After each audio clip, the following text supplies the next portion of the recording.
Well, Vern, good old buddy, good to see you there. You're going to like the review tonight here because we've got your favorite Bowmore 18. And of course, our other good buddy there, Sparky. Sparky, looks like you got started a little bit early, eh? You got one big fat glass. What's that, a Canadian Glencairn? Yeah, you might want to kind of take it easy there. You know, we had to carry you out of here the other day.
So we're going to show you the oldest distillery on Island, one of the oldest distilleries in Scotland, Bowmore Distillery.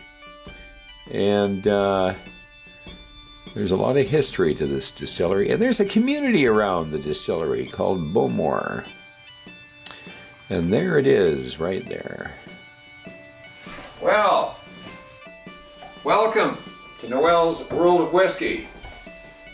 Now, we did some reviews quite a while back there on Islay, and I did do a Bowmore 15, and I felt that I really wanted to go after their 18, so I was patient. I've been working on Irish whiskey lately. I've been doing reviews on that, but I had to give this a shot, so we're going to go at her. Brand new bottle. I did enjoyed Bowmore years ago, and I think Lagavulin kind of took over, but I'm kind of excited about getting into one of these because I remember I had a pretty good experience with the Bowmore 18. So the story behind the 18 is that it was changed. I think it was around 2007 that they switched from the 17, a lot like Glenfarclas. They're the only other one I can think of that does the 17 right now, but they actually did a 17 Bowmore. Remember, Bowmore is the oldest distillery on Island, one of the oldest in Scotland. So it's got quite a history. It had Jim McEwen, the iconic Jim McEwen that eventually ended up over at Bruichladdich Distillery, and Jim McEwen always says that he left it in better shape than it was when he came there. So, and I'm certain he did. But it is an interesting distillery, just its history, and it isn't really as intense as my memory serves me. And of course, the 15 was a good example. It's not quite as intense as the Caol Ila the Caledonian distilleries like Lafroig and Lagavulin, Ardbeg, even Port Charlotte with their some of their Octomores, and of course you've got that 10-year-old that seems to be doing pretty good as well. So, anyways, let's get into this. The Bowmore 18. Again, what is it, 43, if I remember rightly? Yeah, this one is 43. Yeah. So we'll give it the nose first. And my understanding is finished in, it's bourbon, of course, bourbon barrels, selected bourbon barrels, first fill, and finished in Oloroso. Possibly, could be a mix of cask, could be Oloroso and Menace as well. But anyways, we will give it the nose.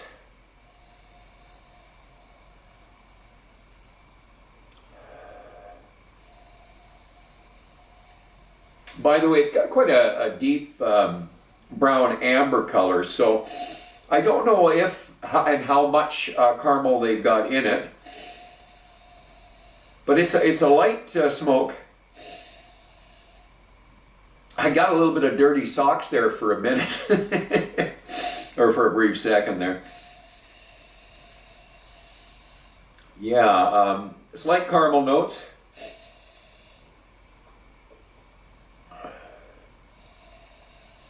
A little bit more of the smoke now. And a bit of fruit. We're getting some ocean. Yeah, we're getting a little bit of the ocean there. Yeah, with some apples. Maybe even some chocolate. We're getting a few spices. But we're getting that with the sea salt. And maybe even a little bit of tobacco, a little iodide. Yeah, so the phenolic notes are definitely, the ocean. Sea salt, iodide notes, kelp, seaweed, mixed with the fruit. Nice nose, it's a gentle nose. Great drink for introducing somebody into, like a Caol Ila. It would be a good introductory for someone that is, trying to learn about peat, trying to learn about Islay, some of the coastal distilleries that do peated whiskies, Talisker. Nice, very nice. Well, let's do the palate. Solange.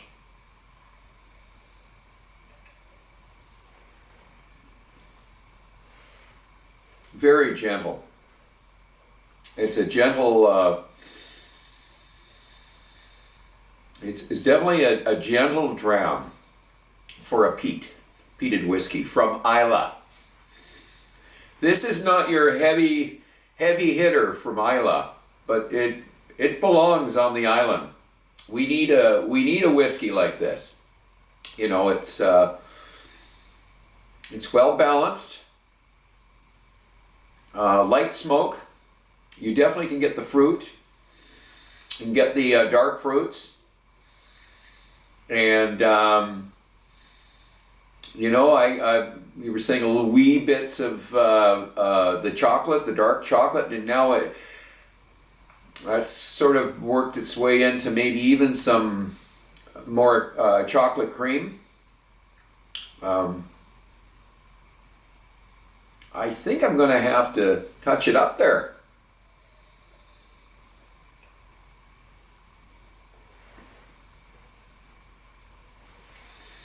I didn't take a big sip because typical of the Islay, I don't take big sips with the Islas, but this one here I could actually, I can get a little more of a mouthful. But that one was better, and now I'm getting the smoke. A bit of pineapple and spice, and dark fruits again. For an 18-year-old, I'm not getting any astringency or any bit of a bite or bitterness from the wood. I am getting a little bit, I'm picking up a little bit of the sherry notes for sure, because I am getting the fruit. And yeah, a little bit of an earthy note to it with that smoke. You know, just sort of wait for the oak to hit. The finish isn't going to be super long on this, but it is a little bit longer than I think the 15. They're both about the same ABV, 43, but yeah, it's a light finish. And you know, not super short, but I mean, I've got a bit of a coating on my tongue, but it's definitely not a Ardbeg or a Lafroig or even a Port Charlotte, but or a Talisker.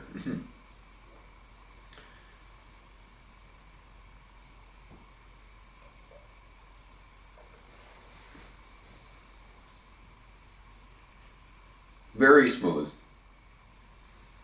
Very smooth. This is for sure what I call a startup for someone that is wanting to just indulge a bit into smoke. They've heard a lot about it. They might be a little shy of something like even a Lagavulin, but this is a bit lighter than a Caol Ila, so I think it would be very fitting for, I mean, I can introduce this to someone like my daughter who really gets, she does not like the nose of an Ardbeg or a Lafroig, so this would be a good one for her, I think. She could approach this one and not get knocked over, so, but I'm going to top it up a little bit, and I'm going to go for the finish. I've drank a lot of Islay Whiskies, and over a period of time, you sort of develop these notes, both the nose and the palate, and your finish, you expect a certain finish and all that. And this is different, but I haven't drank as much Bowmore as I have the other.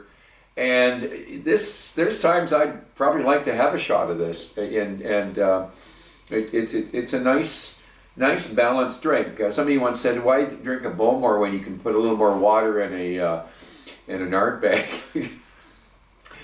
That's interesting. I think they both have their own character. Really, they have their own personalities. So, okay, the finish.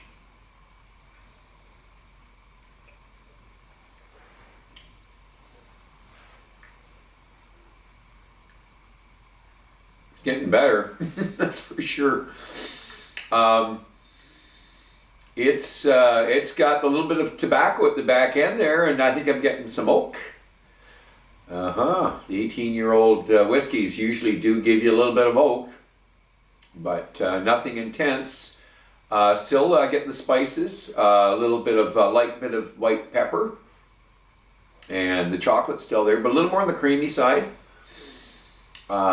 Slight hints of tobacco in the background though. But this is a bit of a honey drink too. I didn't say honey, but it is. It's a bit of a honey drink. Even a little bit of citrus to it. So you don't usually have, the smoke usually it knocks that stuff out of the ballpark, when you're drinking even a Lagavulin, you know. Because of the intensity of the smoke, it will cover up a lot of those notes. So this one here is allowing that stuff to come through. So, you know what? Maybe that's what Bowmore's intention is. You know, I've never got a chance to talk to the master distiller, but I sort of get the impression they're staying with what they've got. You can always get the Vault series. You know, I've had the Vault series. It's okay, but it is a lot more intense than this, by the way. And I actually prefer this. I know some people like the Vault, but if I was going to go to the Vault series, I'll go to an Ardbeg. I'll go to a Corey Bracken or a Ugadale or something. So, anyways, it is a shorter finish. Probably not as short as the 15. And I you know what? It's been so long since I've had the 12. I've had a bit of a 12 with a friend who had a 12, and I remember it was very short, but I think it's a 40, and it was very light, and it was, you know, it was okay, but it certainly wasn't. There wasn't a lot to it, I remember. But the 15, it was all right. This has actually got something I'm getting, because I can get the notes. I can get the I can get the fruits. I can get the just saying I was getting the citrus notes, and I was getting little bits of tobacco, etc. You know, I think that's the nice thing about this drink, is the smoke is not intense. So this one's for me.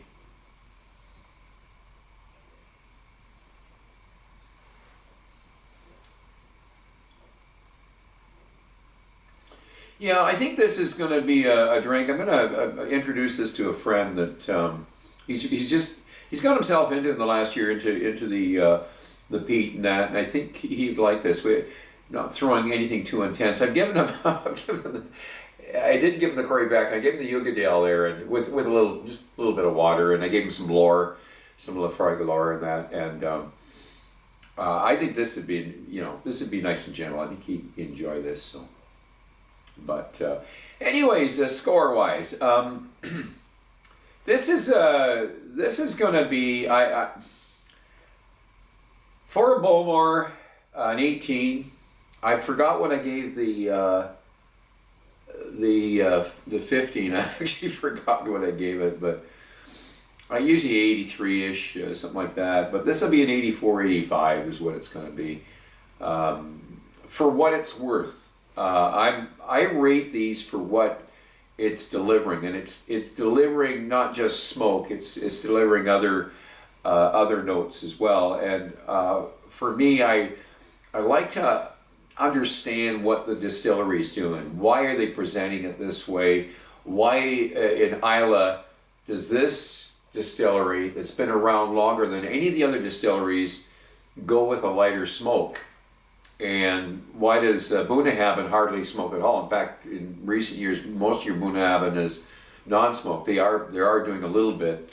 Why is Caol Ila a little bit lighter smoke than the other distilleries? Now, everybody has a cask strength, and you are going to get a little bit more intensity. But for an 18 at 43, this is just a nice dram. You look at your Glenfiddichs, you look at your Glenlivets, well, not so much Glen Parkless, but maybe a Delmore or even a Macallan. You're talking a drink that you're trying to get that smooth effect, and I use the word smooth because that's what a lot of people getting introduced into whiskey use.